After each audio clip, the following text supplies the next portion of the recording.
Bonjour à tous, donc aujourd'hui je vais vous présenter mes 10 coups de cœur de l'année 2014. Donc c'est pas un top, un top 10. J'ai choisi 10 livres parmi de nombreux autres livres dans ma bibliothèque qui ont été un coup de cœur. Bon, je n'ai pris que 10 parce que voilà, 20 ça a été un peu trop long, donc j'en ai pris 10. Vraiment ceux qui m'ont vraiment marqué en fait. Donc c'est parti. Alors on va commencer par la série Ignite Me, enfin c'est pas la série Ignite Me, mais Insaisissable en français de Taïr et ma fille. Donc j'avais lu les 2 premiers tomes en français, ça a été un coup de cœur, mais le tome 3 je l'ai lu en VO. La couverture est juste splendide, mais ça a été un méga coup de cœur, quoi, puissance 1000 pour ce 3e tome qui était juste excellent. Donc voilà, Taïr et ma fille, sa plume était juste magnifique. Et Warner, voilà, simplement. Voilà. Donc ensuite, bien sûr, franchement, j'avais pas passé dessus. Hein. Donc c'était Chasseuse de vampires de Nalini Singh. Donc là, je vous ai montré le tome 6. Mais depuis le tome 1, c'est que des coups de cœur pour cette série, pour cette saga. Là, ce tome 6 là, franchement, il s'est terminé, mais juste en... C'était vraiment que de superbes bombes qu'elle nous sortait Madame Nalini Singh. Donc voilà, j'ai hâte de lire la suite de sa série. Voilà. Ensuite, une autre lecture VO qui était...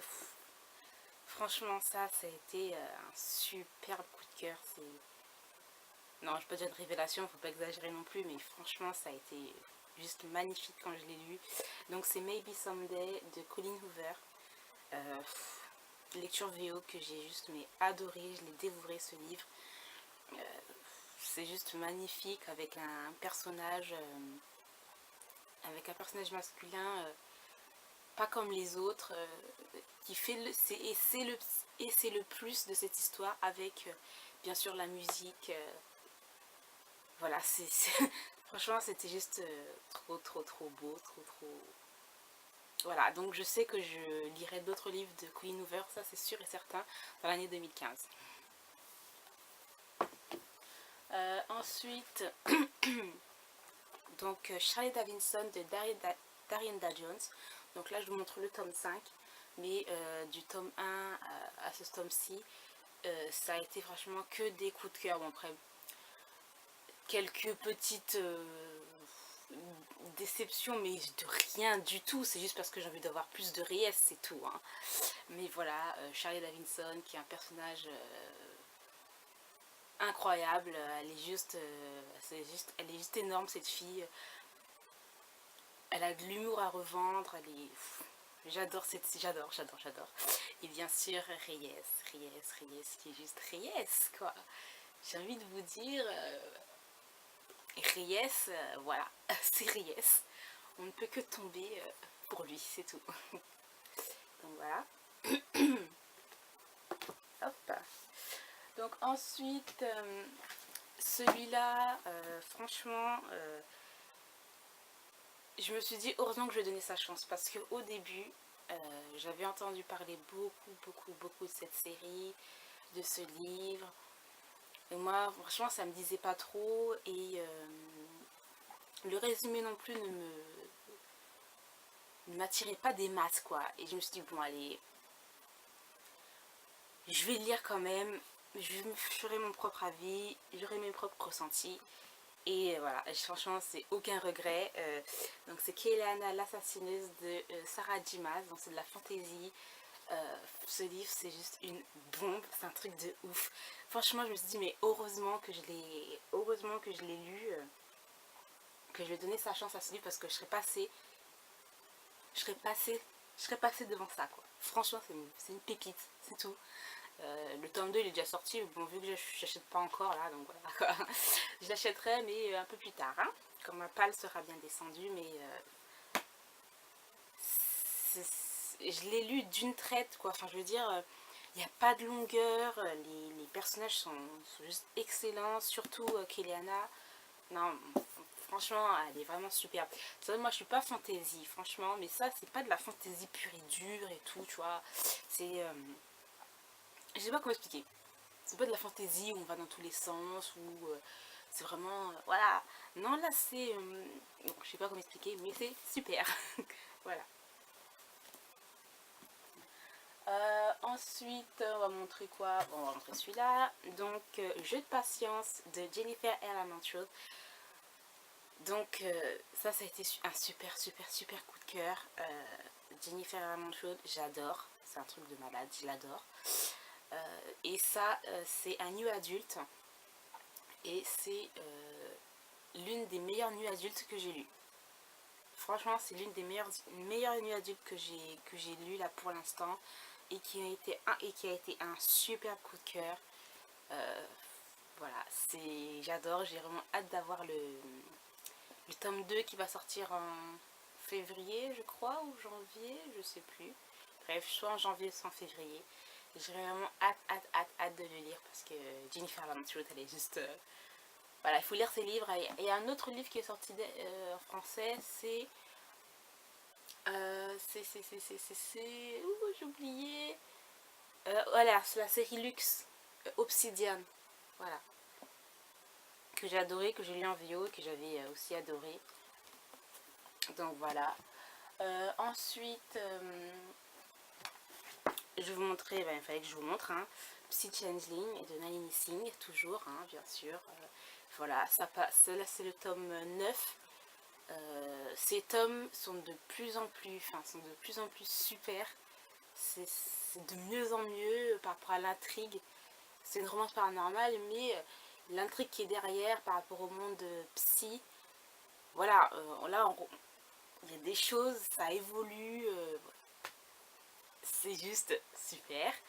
Donc voilà, bon, c'est vrai que voilà, vous regardez ces couvertures sont vraiment moches, hein. Franchement, elles sont très moches. Mais il faut pas passer dessus, quoi, parce que le contenu, il est juste excellent. Donc voilà. Je vous mettrai les, euh, les résumés, peut-être là, j'en sais rien, peut-être. Voilà, les résumés des premiers tomes. Voilà, pour vous dire, pour voir comment c'est en fait. Parce que moi, je vous montre que des tomes 9, 6, etc. Donc voilà. Donc ensuite, un autre coup de cœur de cette année, donc ça a été Les Autres Passeurs de Cindy Van Mulder. Donc ça, c'est un young adulte fantasy que j'ai adoré. Donc Cindy Van Mulder, c'est... En fait, je sais pas si c'est une... On n'a pas écrit. Mais je crois qu'elle est suisse ou un truc dans le genre. Bref, c'est français, quoi. Et j'ai adoré, j'ai vraiment hâte de lire le tome 2. Voilà, le livre est juste magnifique, mais l'histoire aussi est juste excellente. Le tome 2, le tome 3 que j'ai vu était aussi magnifique que ça. Et j'ai vraiment hâte de lire ce tome 2. Voilà. Hop. Ensuite, donc, un autre coup de cœur de cette année 2014. La maîtresse de Rome de Kate Quinn. C'est un bon pavé quand même. C'est écrit assez petit. Ouais, assez petit. On a plus de 500 pages. Ouais, plus de 600 pages. Je l'ai lu en peut-être une semaine. Mais je l'ai lu, mais franchement, c'était difficile de stopper ma lecture parce qu'on est vraiment dans son univers à Kate Quinn. Voilà, c'est trop excellent. C'est vraiment hyper addictif en fait. Voilà, on est dans on est dans la Rome, ouais, dans la romantique, un truc dans le genre, hein, ouais, dans le romantique et tout. Et cet auteur en fait, elle nous fait passer par plusieurs émotions. C'est vraiment, on est dans un truc de... On voit les trahisons, histoires d'amour impossibles, les personnages, mais il y a des personnages qu'on a envie de vraiment tuer, qu'on déteste à mort, du début jusqu'à la fin du livre. Des personnages courageux, malgré tout ce qu'ils subissent. Voilà, ils continuent de lutter et c'est juste trop beau à lire, franchement. Kate Quinn, elle est excellente. J'ai son tome 2 dans ma palle, bien sûr, que je lirai, bien sûr, avec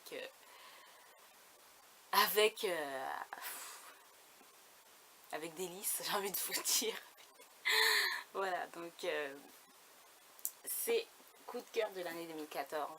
Et le dernier coup de cœur, ben, il fallait bien sûr que je vous le montre. Donc c'est Les Ombres de la Nuit de Cressley Cole.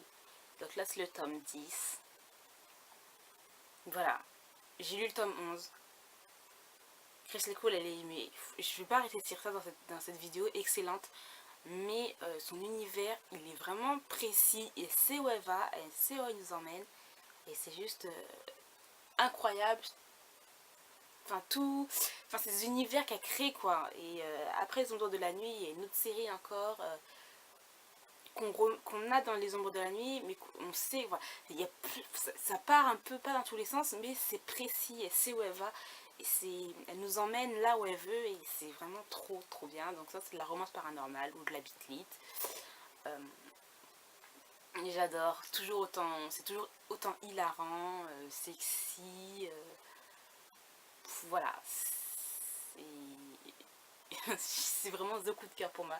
Enfin, je l'ai pas lu en 2014, ça fait déjà plus longtemps que j'ai lu, mais bon, vu que je le montre le 10, je l'ai lu cette année. Donc voilà, c'est terminé pour mes 10 coups de cœur de l'année 2014. Une année riche en émotions, j'ai envie de dire. Voilà, donc je vais vous laisser et je vous souhaite une bonne année avec la famille, que ce soit seul, tranquille dans son canapé. Voilà, à plus.